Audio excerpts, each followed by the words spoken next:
3 luka bacok. Namun setelah otopsi yang lebih mendalam ternyata total ada 17 luka bacokan dari mulai leher sampai dengan punggung bagian belakang.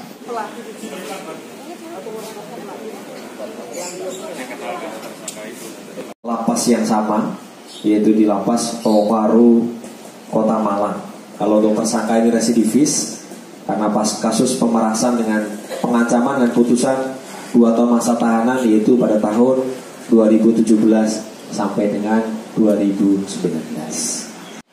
Melakukan konferensi pers ungkap kasus tindak pidana pembunuhan dan atau penganiayaan dan atau pencurian dengan kekerasan yang mengakibatkan meninggal dunia.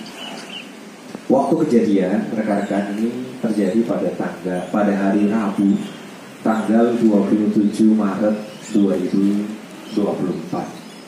Ini dengan tempat kejadian perkara yaitu di Gunung Katu, Dusun Sumber Pangkidul. Desanya merupakan desa Sumber Suko, Kabupaten Malang. Ditemukan mayat korban. Penemuan mayat ini ditemukan pada hari Seninnya, tanggal 1 April 2024. Adapun korban yang meninggal dunia, mayat teridentifikasi atas nama Abdul Aziz Sofi'i dengan umur 36 tahun. Tersangka, ini rekan-rekan yang kita hadirkan di depan rekan-rekan sekalian, ini di belakang kita, ini merupakan residivis dengan inisial PL, usia 27 tahun. Jadi dapat kami laporkan di sini sekaligus kami informasikan kepada rekan bahwa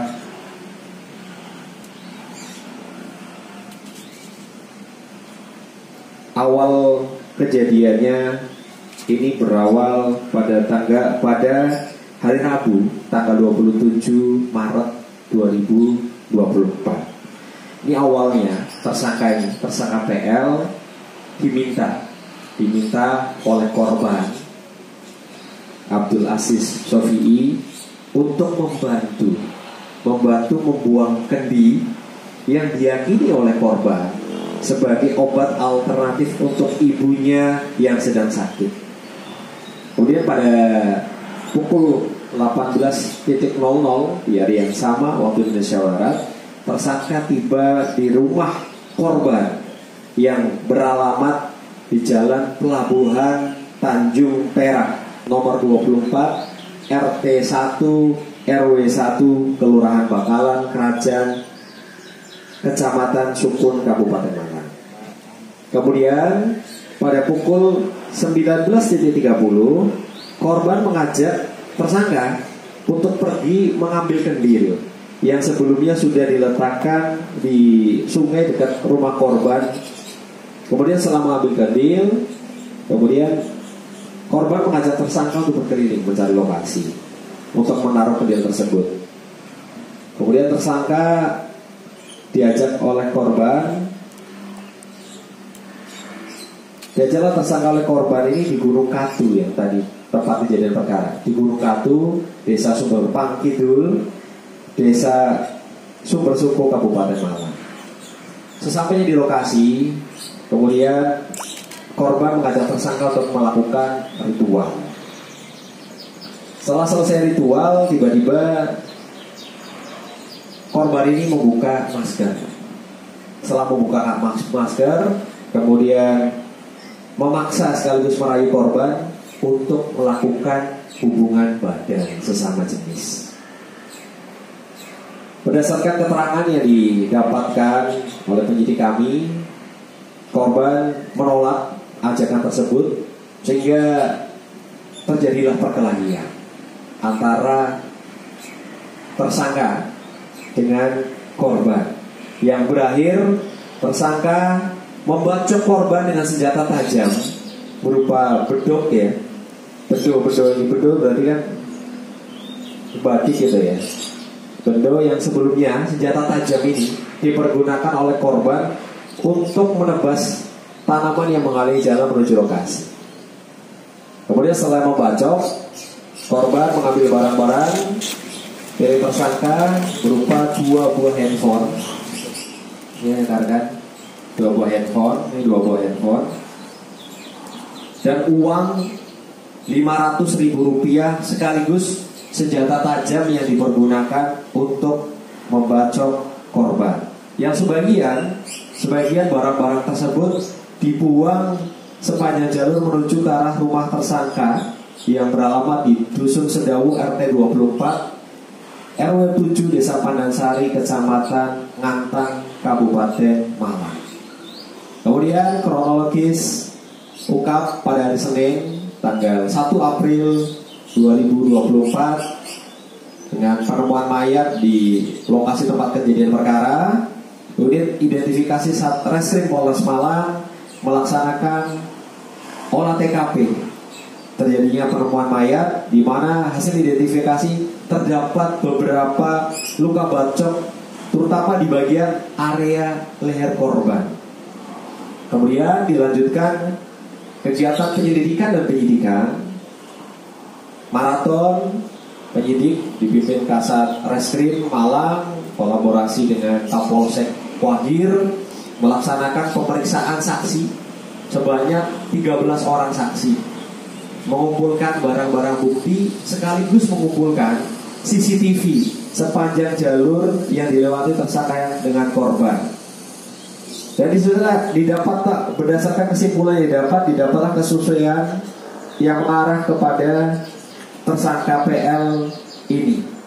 Kemudian pada hari Jumat tanggal 5 April 2024 dilakukan penangkapan terhadap tersangka PL yang beralamat di rumahnya yang tadi di dusun Hargo Kuncaran RT 32 RW 9 Desa Hargo Kuncaran Kecamatan.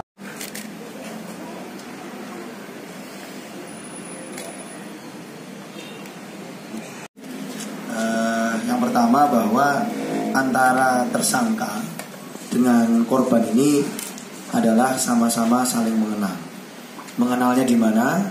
Pada saat yang bersangkutan itu sama-sama menjalani masa hukuman di Lapas Kota Malang, di Lapas Lowokwaru. Sampai sekarang tidak mengaku. Untuk saat ini tersangka tidak mengaku. Yang jelas antara korban dengan tersangka ini saling kenal dan bersebelahan bloknya pada saat di Lapas Lowokwaru. Tersangka ini sangat pintar dan mahir dalam membangun alibi, karena dalam pemeriksaan kami beberapa cerita itu diciptakan. Dari mulai yang bersangkutan dalam menguasai handphone korban seolah-olah mengirim pesan kepada istri dari tersangka ini, sehingga membuat sempat terjadi dinamika yang lumayan bagi para penyidik dalam mengungkap perkara ini. Kami pun dalam olah TKP juga melibatkan anjing K9 dalam berupaya untuk menemukan barang bukti yang ada. Kemudian untuk senjata tajamnya berupa bendo atau badik itu dibuang ke sungai. Sempat kita cari, lakukan pencarian, namun sampai saat ini masih belum ditemukan. Seperti yang rekan-rekan lihat di depan, bahwa ini adalah kendi yang ditemukan di sebelah mayat korban. Di dalamnya ada emas logam 0,01 gram dan beberapa barang yang dipersyaratkan. Ini kalau dibuka agak sedikit lumayan bau, mohon maaf, jadi tidak kita buka.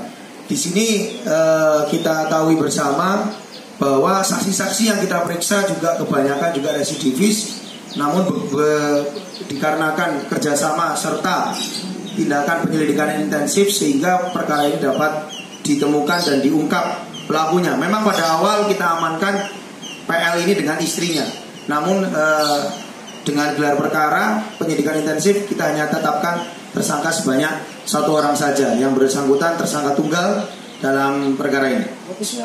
Motifnya adalah ekonomi, namun juga motifnya juga dendam. Karena uang 510.000 ini yang diambil dari tas milik korban digunakan untuk membayar hutang tersangka. Hutangnya hutang konvensional kepada perorangan.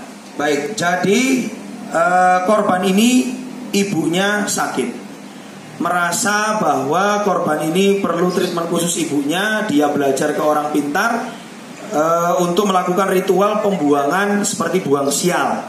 Pada awalnya kendi ini ditanam di sekitar sungai di depan rumahnya, rumah korban di situ. Namun seperti mendapatkan bisikan gaib agar kendi ini dibuang ke tempat yang lebih jauh. Oleh karena itu pada tanggal 27 Maret korban meminta tolong kepada tersangka yang karena kebetulan temannya, sebenarnya temannya ada satu lagi, namun temannya yang satu lagi saksi ini mengurungkan niat untuk ikut. Jadi hanya berdua ini berangkat. Padahal alibi yang dibangun pertama adalah mereka ini berangkat bertiga.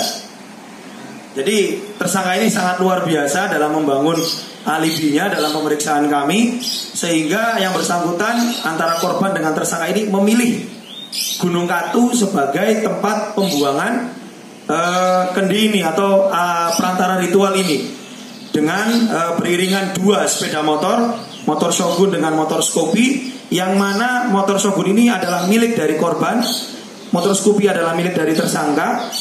Formasinya adalah motor Shogun di depan, korban di depan, dan motor Scoopy itu di bagian belakang, beriringan sampai dengan Gunung Katu.